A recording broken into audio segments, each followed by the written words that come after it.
Assalamualaikum warahmatullahi wabarakatuh. Hai, selamat datang kembali ya. Hari ini kita akan belajar biologi tentang apa nih? Tentang bab yang ketiga, yaitu tentang kromosom, DNA, dan gen. Nah, coba kalian perhatikan di sini. Ini adalah gambar dari kromosom. Pernah mendengar sebelumnya? Kromosom letaknya ada di mana ya? Nah, kalau kalian masih ingat pada saat kelas 11 dulu, kromosom itu letaknya ada di dalam sel. Nah, di dalam sel yang mana nih yang ada kromosomnya? Terutama pada makhluk hidup, kromosom berada pada nukleus atau inti sel. Coba, terus ternyata nukleus ini isinya adalah DNA. Kalau kalian pernah ingat, DNA itu adalah suatu komponen khas yang dimiliki oleh masing-masing orang. Kalau kalian pernah tahu bahwasanya DNA beberapa kali dijadikan sebagai alat untuk pembuktian suatu kasus. Bisa jadi misal ditemukan suatu korban dari kecelakaan pesawat. Di situ karena posisi korbannya sudah tidak bisa dikenali, maka akan menggunakan tes DNA. Nah, di dalam DNA di situ terdapat gen-gen yang menentukan dari sifat-sifat yang akan diberikan kepada makhluk ini. Oke, jelas ya? Nah, sekarang kita akan belajar mengenai kromosom. Yang pertama, kromosom. Kalau kalian lihat, ini adalah kromosom. Kromosom bentuknya seperti pita ya. Nah, pada pita ini terdapat bagian-bagian kromosom. Yuk kita pelajari bagian yang pertama.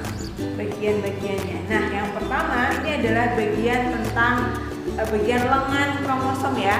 Lengan kromosom ini adalah bagian yang mana tersusun atas protein dan asam nukleotida ya. Nah, di sini biasanya asam nukleotida itu juga dikenal sebagai nukleat ya. Nah, setelah lengan kromosom pada bagian lengannya, selanjutnya pada bagian tengah itu adalah sentrosom. Sentrosom itu adalah tempat nantinya pada saat suatu sel itu terjadi pembelahan, sentrosom ini akan diikat dengan bagian atau benang spindle sehingga akan terjadi proses pembelahan sel secara sempurna. Seperti itu. Nah, di dalam kromosom ini berapa sih jumlahnya dalam makhluk hidup? Masing-masing makhluk hidup apakah sama ataukah berbeda? Nah, pada manusia jumlah sel kromosomnya adalah 46 jenis ya. Nah, setelah tadi tahu di mana letak kromosom, ternyata kromosom itu terdiri dari beberapa jenis. Yang pertama ada jenis telosentrik, kemudian ada metasentrik, dan ada akosentrik. Coba kalian perhatikan gambarnya. Ini adalah gambaran perbedaan antara kromosom-kromosom yang ada dalam tubuh kita. Nah, selanjutnya setelah kita belajar tentang kromosom, selanjutnya kita akan belajar tentang DNA. DNA itu di mana? DNA itu letaknya berada di dalam kromosom. DNA itu terdiri atas dua, yaitu asam nukleat dan protein. Nah, asam nukleat dan protein ini nantinya akan membentuk suatu jenis dari apakah itu menjadi DNA atau RNA. Kemudian coba kita lihat perbedaan antara RNA dan DNA pada bagian di samping.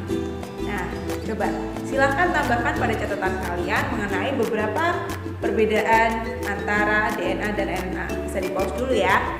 Nah, setelah kalian tahu tentang perbedaan RNA dan DNA, pastinya kalian bisa membedakan ya mana sih DNA, mana RNA. Nah, proses pengetahuan ini akan menjadi dasar dalam proses sintesis protein. Itu adalah subbab selanjutnya yang akan kita pelajari setelah mempelajari kromosom, DNA, dan gen.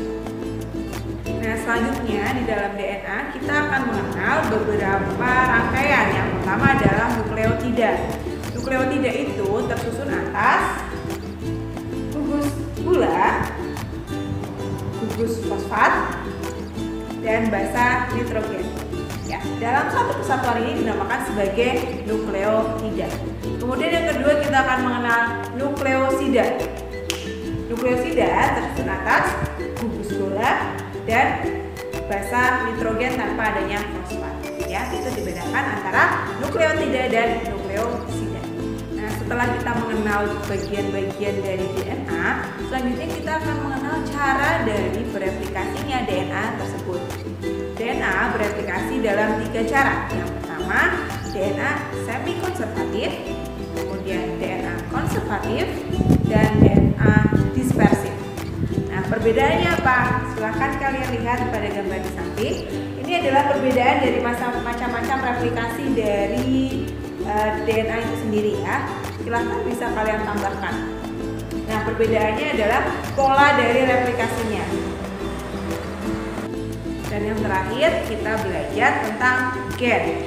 Gen itu sendiri adalah suatu rantai pada basa nitrogen yang khusus mengkode suatu sifat dalam tubuh kita. Misal, untuk memberikan sifat ataupun pembuatan suatu protein tertentu untuk hormon adrenalin, maka hanya pada gugus gen adrenalin saja yang akan bisa menghasilkan dari hormon adrenalin. Pun demikian untuk sifat mata yang coklat. Beberapa orang ras Asia khususnya memiliki gen dengan mata coklat. Jadi dia hanya akan berada pada struktur gen yang terletak pada alel lokus tertentu, gitu ya.